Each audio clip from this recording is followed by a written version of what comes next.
ধানমন্ডির ৩২ নম্বরে শেখ মুজিবুর রহমানের ভাঙা বাড়িতে হাড়গোড় পাওয়া গেছে। বিষয়টি নিশ্চিত করেছেন ধানমন্ডি থানার ওসি আলী আহমেদ মাসুদ। যে ধানমন্ডি ৩২-এ যে বাড়িটি ভাঙা হলো তার নিচ থেকে, বেজমেন্ট থেকে বা তার মাটির ভেতর থেকে আমাদের সিআইডির যে টিম ক্রাইম সিং তারা হাড়গোড় পেয়েছে। পাশাপাশি সেখানে হাতে হ্যান্ডকাপ, পুলিশি হ্যান্ডকাপ পাওয়া, সেই হ্যান্ডকাপ। এদেরকে ধরুন। এসি রুমের চোর ঠিক হয়ে গেলে বাজারে খুচরা চোর থাকবে না। এসি রুম থেকে যারা মাদক সাপ্লায়ার, তাইলে এদের বন্ধ করুন, বাইরে মাদক থাকবে না। এরা হলো ডেভিল। এদের পাসপোর্ট সিজ করে ফেলেন। ডেভিল নিয়ন্ত্রণের প্রথম ধাপ। অপারেশন ডেভিল হান্ট শুরু হতেই ভারতের গাত্রদাহ শুরু হয়েছে। দর্শক, আজকের এই ভিডিওটি দেখলে আপনারা রীতিমতো অবাক হয়ে যাবেন। আপনারা জানেন ইতিমধ্যে আওয়ামী লীগ সরকারের পতন হয়েছে। এখন ক্ষমতায় আছেন অন্তর্বর্তী সরকার ডক্টর মোহাম্মদ ইউনূস। অন্তর্বর্তী সরকারের মাননীয় উপদেষ্টা ডক্টর মোহাম্মদ ইউনূস থাকাকালীন দেশে কি কি ঘটনা ঘটে যাচ্ছে তা আপনাদের প্রমাণ সহকারে দেখাবো। দর্শক, কথা আর বাড়াবো না, ভিডিওতে চলে যাব। তার আগে আপনাদের কাছে ছোট্ট একটি অনুরোধ, আপনি যদি আমাদের চ্যানেলে নতুন দর্শক হয়ে থাকেন তাহলে অবশ্যই চ্যানেলটি সাবস্ক্রাইব করে পাশে থাকা বেল আইকনটি বাজিয়ে দিতে ভুলবেন না। যারা অলরেডি আমার চ্যানেলটি সাবস্ক্রাইব করেছেন তাদেরকে জানাই অসংখ্য ধন্যবাদ। চলুন ভিডিওটি শুরু করা যাক। আহমেদের বিরুদ্ধে ইন্টারপোলের মাধ্যমে গ্রেপ্তারি পরোয়ানা জারির আদেশ। বাংলাদেশের নির্বাচন, পুলিশ, প্রশাসন, ক্ষমতা সবকিছু যদি ধ্বংস করে থাকে, তার অন্যতম দায়ী বা প্রধান আসামি হচ্ছে এই বেনজির আহমেদ। শেখ হাসিনার নির্দেশে সে একদম লন্ডভন্ড করছে, বিপুল সম্পত্তির মালিক হয়েছে, নিজেদেরকে একেবারে রাজা এবং সমস্ত কিছু ধরাছোঁয়ার ঊর্ধ্বে। অবসর নেওয়ার পরেও তার প্রোটোকল ছিল অনেকটা সিটিং আইজির যেমন, তেমন একটা বিকল্প আর একটা তার অবস্থান ছিল। এই ক্ষমতার প্রতিভূ শেষ পর্যন্ত টিকতে পারেনি, কি কারণে জানি না। শেখ হাসিনার পুরো গোপালগঞ্জ বোধহয় দখল করে ফেলছিল। বাংলাদেশের বিভিন্ন প্রান্তে জমি কিনতে কিনতে তারপরে এই যে বোট ক্লাব, আমি তো বলি যে এই বোট ক্লাবটা ঘুরাই ফেলা দরকার। আমোদ প্রমোদ, বিনোদন, দুর্নীতি, লুটপাটের শিরোমণি হচ্ছে এই বেনজির আহমেদ।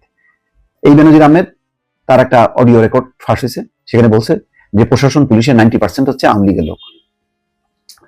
তো এই লোকের বিরুদ্ধে এখন গ্রেপ্তারি পরোয়ানা জারি হয়েছে। দুঃখ লাগে যে পুলিশের একজন আইজিপি আছেন, যিনি সিটিং ছিলেন সর্বশেষ আইজিপি। তো এরা কিছুই না, মানে এরা হলো সব দ্বিতীয় শ্রেণীর। খন্দকার শহীদুল হক হোক বা অন্য যারা যারা গ্রেপ্তার হয়েছে বা তারা পালাইছে, এর কিছু না। মূল এটা হচ্ছে বেনজির আহমেদ। শেখ হাসিনা হয়তো টের পেয়েছিল যে তার আসলে সময় শেষ হয়ে আসছে, এই জন্য বেনজিরকে পার করে দিছে। বেনজিরকে পার না করলে, বেনজির ধরা খাইলে সবকিছু, শেখ হাসিনা যে কি পরিমাণ কত জাল জালিয়াতি, তারপরে ওই সেই হেফাজত এর উপর যে আক্রমণ শাপলা চত্বরে, সবকিছুর নায়ক হচ্ছে অনেক কিছু ফাঁস হতো। এই কারণে হয়তো আগে ভাগেই তার ক্ষমতার শেষ ভাগে তাকে বের করে দিচ্ছে। এখন কোথায় আছে কেউ বলতে পারে না। এমনই এক আইজিপি, কত দম্ভ বক্তৃতা তার, শুনতেন না? আওয়ামী লীগের নেতারাও এরকম বক্তৃতা দিতে পারতো না। তার বিরুদ্ধে গ্রেপ্তারি পরোয়ানা জারির আদেশ দিয়েছে আদালত। দুর্নীতি দমন কমিশনের আবেদনের পরিপ্রেক্ষিতে ঢাকা মহানগর জ্যেষ্ঠ বিশেষ জজ মোহাম্মদ জাকির হোসেন সোমবার এই আদেশ দেন। এর আগে ৭৪ কোটি টাকার অবৈধ সম্পদ অর্জন ও সম্পদের তথ্য গোপনের অভিযোগে সাবেক আইজিপি বেনজির আহমেদ এবং তার স্ত্রী ও ২ মেয়ের বিরুদ্ধে গত ১৫ ডিসেম্বর পৃথক ৪টি মামলা করে দুদক। বেনজির আহমেদ ও তার স্ত্রী সন্তানদের বিরুদ্ধে করা মামলায় বলা হয়, বেনজির ৯ কোটি ৪৪ লাখ টাকার জ্ঞাত আয় বহির্ভূত সম্পদ অর্জন। তো এইগুলি আসলে কিছুই না, শত শত কোটি টাকা। পুরো পরিবারকে তার এই অবৈধ সম্পত্তি মালিক বানাইছে, ব্যবসা প্রতিষ্ঠান বানাইছে এবং বানায় বলছে যে এইগুলির মালিক নাকি তারা নাকি ব্যবসা করে বড়লোক হয়েছে। তো বেনজির আহমেদ ২০২০ সালের ১৫ এপ্রিল থেকে ২০২২ সালের ৩০ সেপ্টেম্বর পর্যন্ত আইজিপি ছিলেন, খুব গুরুত্বপূর্ণ সময়। এর আগে র্যাবের ডিজিও ছিলেন। মানে পুলিশ বা র্যাবের এমন কোন ঊর্ধ্বতন পদ ছিল না যে পদটা এনজয় করেনি বেনজির আহমেদ। এর আগে তিনি ঢাকা মহানগর পুলিশ কমিশনার ও র্যাবের মহাপরিচালক হিসেবেও দায়িত্ব পালন করেন। গত বছরের ৪টা মে সপরিবারে দেশ ছেড়েছেন বেনজির।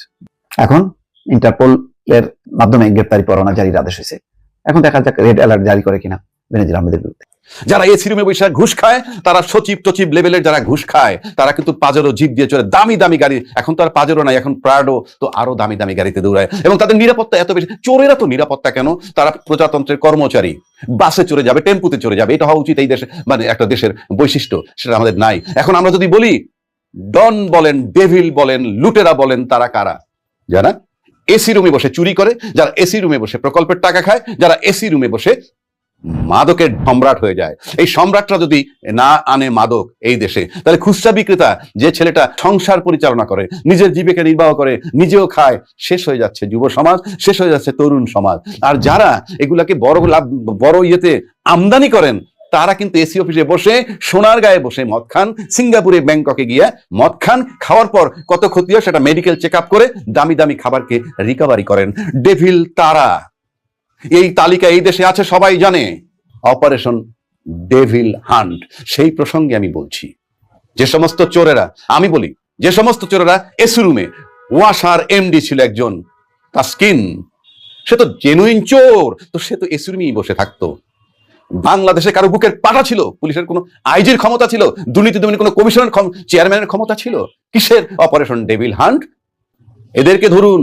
এসি রুমের চোর ঠিক হয়ে গেলে বাজারে খুচরা চোর থাকবে না। এসি রুম থেকে যারা মাদক সাপ্লায়ার, তাইলে এদের বন্ধ করুন, বাইরে মাদক থাকবে না। আমি আজকে থেকে 1 বছর আগে বলেছিলাম, এই দেশে শিক্ষা খাত, চিকিৎসা খাত যদি উন্নতি করতে হয়, তাহলে বাংলাদেশের যত প্রজাতন্ত্রের কর্মকর্তা কর্মচারী এবং যত আমলা এবং যত দামি দামি অফিসার বলেন, এমপি, মন্ত্রী, মিনিস্টার, ইভেন উপজেলা চেয়ারম্যান, ইউনিয়ন চেয়ারম্যান, এরকম যারা জনপ্রতিনিধি, তাদের কোনো সন্তানের চিকিৎসার জন্য বিদেশ যাইতে পারবে না এবং তাদের সন্তানের লেখাপড়া করার জন্য তাদের বিদেশ পাঠাইতে পারবে না। সেই কথা সম্প্রতি কোনো দামি দামি নেতাও বলতেছে। এগুলো আমি 1-1.5 বছর আগে বলেছি যে বাংলাদেশে চিকিৎসা খাত এবং শিক্ষা খাত উন্নতি করে, এই দুইটা মাত্র খাত। যত প্রজাতন্ত্রের কর্মচারী আছে সবার পাসপোর্ট সিজ করে ফেলুন, বাইরে যাওয়া নিষেধ করে দিন। এই সময় এই করাপ্ট অফিসার গুলাও ঠিক করবে বাংলাদেশ। আমি বলে দিলাম, বাংলাদেশ ঠিক করবে। এরা হইল ডেভিল, এদের পাসপোর্ট সিজ করে ফেলেন। ডেভিল নিয়ন্ত্রণের প্রথম ধাপ। সুতরাং আমরা ডেভিল বলতে যা বুঝাই, আমার ওয়াসার থেকে যদি পানি না আসে সাপ্লাই, আমার কল ছাড়লে, বাসার কল ছাড়লে পানি আসবে না। একইভাবে এসি রুমে বসে যদি মাদক আমদানি না করে এরা নিজেরা, তাহলে খুচরা বাজারে মাদক থাকবে না। এসি রুমে বসে যদি চোর তৈরি না হয়, শিক্ষিত বিসিএস ক্যাডারের চোরগুলো, তাহলে বাজারে চোর পাওয়া যাবে না। বিকজ একজন থানার ওসি যদি সৎ হয়, একজন এসপি যদি ঠিক থাকে, ওই থানায়, ওই এলাকায় চোর থাকতে পারবে না। সবাই বিবেককে কাজে লাগান, দেশটাকে গড়ুন। আইন দিয়ে সব করা যায় না, বিবেকটাকে একটা মোচড় দিয়ে চেঞ্জ করে ফেলেন, পুরো দেশ ঘুরে যাবে। নিজের ভিতরে যে ডেভিলটাকে ধ্বংস করে দেন, দেশ ঠিক হয়ে যাবে। আইন দিয়ে কিছু হয় না, বিবেক মরে গেছে প্রত্যেকের। এবং সবচেয়ে বড় কথা, বাংলাদেশ সবচেয়ে বড় চোরগুলো এসি রুমে থাকে, সব বিসিএস ক্যাডার, শিক্ষিত। এরা গর্ব করে doctorate, PhD. I hate this PhD. এই ধরনের পিএইচডি যারা করে, কি হবে তাদের শিক্ষা? যার ভিতরে নৈতিক শিক্ষা নাই, কোন সরকার কিছু করতে পারবে না। নিজের পরিবর্তন করুন। আপনি কল্পনা করুন, বসে বসে একজন সচিব, আপনি যে চোর, প্রকল্পের টাকা চুরি করেন, কলমের খোঁচার টাকা চুরি করেন, আপনার কি ভাবেন না এগুলো? আমরা তো জানি, আমরা এই সমাজে চলি। মানে কি স্ট্যাটাসে আপনাদের যে আপনারা, আমরা তো জানি বাংলাদেশে এমন কোন লোক নাই যারা, বিশেষ করে সেক্রেটারি, অ্যাসিস্ট্যান্ট সেক্রেটারি, সরকারি কর্মকর্তা কর্মচারী, এদের ভিতরে 80% যারা এসি রুমে বসে যারা প্রকল্পের টাকা চুরি করেন, ঘুষ খান, ইত্যাদি ইত্যাদি করেন, তারা কে কোন ব্র্যান্ডের শার্ট পরেন, জুতো পরেন, ইত্যাদি ইত্যাদি। ডেভিল হলো তারা। এগুলো দূর করতে না পারলে এই সমস্ত অপারেশন বাদ। আর ওই যে বাজারের চোরের কথা বললাম, আপনার স্ত্রীর একটা পুরনো শাড়ি শুকা দিবেন, সেই শাড়িটা নিয়ে যাচ্ছে এক চোরে চুরি করে। কেন? কারণ তার বউ গত 3 মাস ধরে ঘর থেকে বের হইতে পারে না, শুধু একটা শাড়ির অভাবে। তার চুরিটা খুব প্রয়োজন। আর আপনার চুরি বিলাসিতা। আপনি সচিব সাহেব বলেন, বড় আমলা বলেন, বড় পুলিশ অফিসার বলেন, আপনাদের এগুলো হইল বিলাসিতা। একবার কল্পনা করেন না, 5ই আগস্টের পরে কে কোথায় ছিটকে আছেন। যত বড় বড় গলা, আমি বুকে হাত দিয়ে বলতে পারি, প্রত্যেকের চেহারা দেখেন, 5ই আগস্টের আগে চেহারা দেখেন আর আজকের চেহারা দেখেন। আপনি আয়নার সামনে দাঁড়িয়ে বলবেন যে আপনি চোর, আপনার চেহারায় পাপের ছাপ। সুতরাং ডেভিল, আপনার ডেভিল, আপনাকে রিভার্স করে ঠিক হয়ে যান। আর আমাদের রাষ্ট্র যে ডেভিল হান্টেতে নামছেন, যদি পারেন এই এসি রুমের চোর, এসি রুমের লম্পট, এসি রুমের মাদক সাপ্লায়ার, এদেরকে আগে ধরেন, তবেই দেশে ফিরে আসবে শান্তি। আজকে অনেকগুলো গণমাধ্যমে দেখলাম যে ধানমন্ডি 32-এর যে বাড়িটি ভাঙা হলো, তার নিচ থেকে, বেজমেন্ট থেকে বা তার মাটির ভেতর থেকে আমাদের সিআইডির যেই টিম, ক্রাইম সিন, তারা হাড়গোড় পেয়েছে। এই হাড়গোড় কোনো পশুর নাকি কোনো মানুষের? পাশাপাশি সেখানে হাতে হ্যান্ডকাপ, পুলিশ যে হ্যান্ডকাপ পরায়, সেই হ্যান্ডকাপ পাওয়া গেছে। ইতিমধ্যে সোশ্যাল মিডিয়া বা টেলিভিশনে যারা এই দৃশ্যগুলো সচক্ষে দেখেছেন, তারা বলছেন এটি একটি আয়না ঘর ছিল যেখানে মানুষকে নির্যাতন করা হতো। তবে কবে, কখন, কোন সময়, এই বিষয়টি এখন স্পেসিফিকভাবে বলা হয়নি। সিআইডি এই হাড়ের তথ্য সংগ্রহ করেছে, আলামত সংগ্রহ করেছে এবং এগুলো পরীক্ষা নিরীক্ষা করেই তবে জানাবেন আসলে এই হাড়গুলো মানুষের না কোনো পশুর। তবে প্রশ্ন হলো যে এই ভবনটির নিচে যে কূপের মতো একটা স্থান তৈরি হয়েছে, এটা কেন? এটা নিয়ে অনেক প্রশ্ন উঠেছে। যদি সেখানে হ্যান্ডকাপ এবং হাড় পাওয়া যায়, তাহলে কেন? এটা নিয়ে অনেক আলোচনা শুরু হয়েছে। গণমাধ্যমে এক এক সময় এক একটা আপডেট আসছে। অধিকাংশ মানুষ মনে করছেন এই 32 নম্বর ছিল একটা আয়না ঘর, এখানে মানুষকে নির্যাতন করা হতো এবং বিরোধী মতকে দমনে এই ভবনটিকে ব্যবহার করা হতো।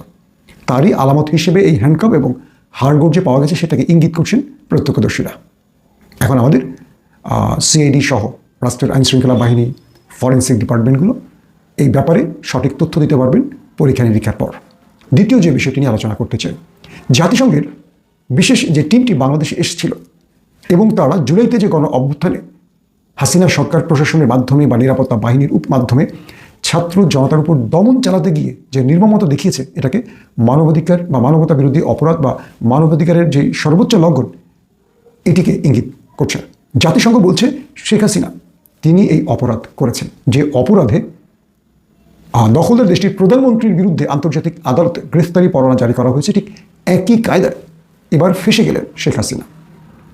সেই প্রতিবেদনটি 100 পৃষ্ঠারও বড় হতে পারে এমন ইঙ্গিত দেওয়া হয়েছে এবং বলা হয়েছে এই প্রতিবেদনে আবু সাইদকে যে প্রকাশ্যে কাছ থেকে পুলিশ গুলি করে মেরেছে, যাত্রাবাড়িতে অজস্র মানুষকে পুলিশ হত্যা করেছে, এরকম অনেকগুলো ঘটনা স্টাডিকে তুলে ধরা হয়েছে এবং বলা হয়েছে প্রকাশ্যে, অর্থাৎ যখন একজন পুলিশ অফিসার স্বরাষ্ট্রমন্ত্রী কামালকে ভিডিওতে দেখাচ্ছিলেন যে মাননীয় মন্ত্রী, আমরা একজনকে গুলি করলে একজন পড়ে যাচ্ছে আরেকজন দাঁড়িয়ে যাচ্ছে, এই ভিডিওটাও জাতিসংঘের সেই টিম পর্যবেক্ষণ করেছে এবং সেই তথ্য উপাত্ত তারা বলেছে যে এইভাবেই বাংলাদেশে নিরীহ নিরস্ত্র মানুষের উপর সরকারিভাবে আক্রমণ করা হয়েছিল, মানুষকে হত্যা করা হয়েছিল। এছাড়া আরও অনেকগুলো ঘটনাকে উল্লেখ করা হয়েছে জাতিসংঘের সেই প্রতিবেদনে।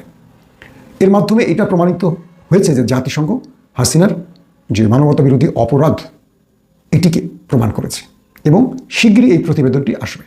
6 মাসে ডক্টর ইউনূস সরকার অবশেষে সফল। আইনশৃঙ্খলা পরিস্থিতির পূর্ণ নিয়ন্ত্রণ সরকারের হাতে এবার আসছে। দর্শক, একটা খবর সন্ধ্যা থেকে, মানে গতকাল খবর, সন্ধ্যা থেকে সেন্ট্রাল কমান্ড সেন্টার কাজ শুরু করবে। মানে এই কথা যখন বলেছেন তারপর এটা শুরু করেছে, মাননীয় প্রধান উপদেষ্টা প্রেস সচিব বলেছেন যে সেন্ট্রাল কমান্ড সেন্টার কাজ শুরু করছে। এই সেন্ট্রাল কমান্ড সেন্টার এটা কাজ শুরু করা এর মানে, এবং আমরা প্রভাবও দেখেছি যে 1,500-এর মতো আওয়ামী লীগ গ্রেপ্তার হয়েছে এবং আওয়ামী লীগ চুপচাপ, অনেক গ্রাম সন্ত্রাসী শূন্য, সবাই পালিয়েছে এবং চাঁদাবাজরাও এখন ভয়ে, চাঁদাবাজি কমে গিয়েছে কিছুটা, চাঁদাবাজদের ধরা শুরু করেনি কিন্তু তার আগে অনেক বিএনপি চাঁদাবাজ সোজা হয়ে গিয়েছে। সেন্ট্রাল কমান্ড সেন্টার, এই সেন্ট্রাল কমান্ড সেন্টার এটা চালু হওয়া অর্থ হচ্ছে আইনশৃঙ্খলা পরিস্থিতির উপর সরকারের শক্ত নিয়ন্ত্রণ থাকা। এই কাজটা 6 মাস পর সম্ভব হয়েছে, এটা একটা ঐতিহাসিক সফলতা। এখন আইনশৃঙ্খলা পরিস্থিতি যদি পূর্ণ নিয়ন্ত্রণ করা সম্ভব হয়, এটা যদি স্বাভাবিক থাকে, স্টেবল থাকে, তাহলে এই সরকার সংস্কার করতে পারবে, বিপ্লবের স্পিড ধরে রাখতে পারবে। এবং এই সরকার তো অনেকটা বিপ্লবী। দেখেন দুইটা থিওরি হচ্ছে, দুইটা, যে এই সরকার তারা আইনশৃঙ্খলা পরিস্থিতি নিয়ন্ত্রণ করছে, কিন্তু আরো বিভিন্ন জায়গায় যদি কোনো কিছু দরকার হয় তখন ছাত্ররা এবং জামাত শিবির তারা মাঠে নেমে আসবে। তারা হচ্ছে সরকারের একটা অ্যাসিস্ট্যান্ট ফোর্স। যেমন ধানমন্ডি 32 থেকে শুরু করে আওয়ামী লীগের বিভিন্ন স্থাপনা জয়বাংলা করে দেওয়া, এটা সরকার সমর্থন করেছে, ডক্টর ইউনূস সরকার এটা বৈধতা দিয়েছে, কিন্তু তারা তো আর এটা করতে পারেন না, খারাপ দেখায়। এই জন্য ছাত্ররা করেছে, জামাত শিবির লোকজনের সাথে ছিল, বিএনপিও ছিল। তো এইভাবে করবে ছাত্ররা এবং জামাত যতই দ্রুত নির্বাচন বা কখনো কখনো এসব কথা বলে, কিন্তু দিন শেষে ডক্টর ইউনূস সরকারকে চূড়ান্তভাবে সফল করতে যতদিন সমর্থন দেওয়া দরকার, এই সমর্থনটা দুইটা গ্রুপ থেকে পাওয়া যাবে, ছাত্রদের পক্ষ থেকে আর জামাতের পক্ষ থেকে। আইন শৃঙ্খলা পরিস্থিতি যদি ঠিক থাকে, বিএনপির হুমকি দামকে আন্দোলনে কিছু হবে না, আওয়ামী লীগের হুমকি দামকে আন্দোলনে কিছু হবে না। ছাত্র এবং জামাতের সমর্থনে সরকার দীর্ঘমেয়াদে সফল হবে, সংস্কার করতে পারবে ইনশাআল্লাহ। এই জন্য মূল শর্ত হচ্ছে দুইটা, আইন শৃঙ্খলা পরিস্থিতি নিয়ন্ত্রণে থাকা এবং দ্রব্যমূল্য নিয়ন্ত্রণে থাকা। এবং সেন্ট্রাল কমান্ড সেন্টার এর মধ্য দিয়ে আইন শৃঙ্খলা পরিস্থিতির উপর শক্ত নিয়ন্ত্রণ প্রতিষ্ঠিত হচ্ছে। দ্রুত আইন শৃঙ্খলা পরিস্থিতির উন্নতি হবে বলে আশা প্রকাশ করে প্রধান উপদেষ্টা প্রেস সচিব শফিকুল আলম বলেছেন, সব বাহিনীর সমন্বয়ে সেন্ট্রাল কমান্ড সেন্টার কাজ শুরু করেছে অলরেডি। দর্শক, এটা হচ্ছে আমাদের একটা ঐতিহাসিক সফলতা যে না, এবার আইন শৃঙ্খলা পরিস্থিতি কোনো অপরাধ করে কেউ পার পাবে না, যা ইচ্ছা তো করবে, চাঁদাবাজি করবে, থানা কিছু বলবে না, পুলিশ ডাকলে পাওয়া যাবে না, কোনো পুলিশ গরিমসি করলে এর পদেই থাকবে না, একে স্যাক অথবা একে সাসপেন্ড করা হবে। আপনারা দেখেছেন না, গাজীপুরে এক থানার ওসিকে সাসপেন্ড করা হয়েছে, রেসপন্স করতে দেরি করেছে। এজন্য প্রেস সচিব বলেন, আইন শৃঙ্খলা পর্যবেক্ষণের জন্য সব বাহিনীর সমন্বয়ে একটা সেন্ট্রাল কমান্ড সেন্টার কাজ শুরু করছে। এর ফলে দ্রুত আইন শৃঙ্খলা পরিস্থিতি উন্নতি হবে এবং এর সুফল অলরেডি আমরা দেখতে পাচ্ছি। খাদ্যশস্যের দাম কমবে প্রত্যাশা করে শফিকুল আলম বলেন, আন্তর্জাতিকভাবে খাদ্যশস্যের দাম কমছে, এর প্রভাব বাংলাদেশে পড়বে। এর মানে আইন শৃঙ্খলা এবং খাদ্যশস্যের দাম কমে, এই দুইটা কাজে সফল হলেই ঘটনা ঘটবে, আর কিছু বাকি থাকবে না।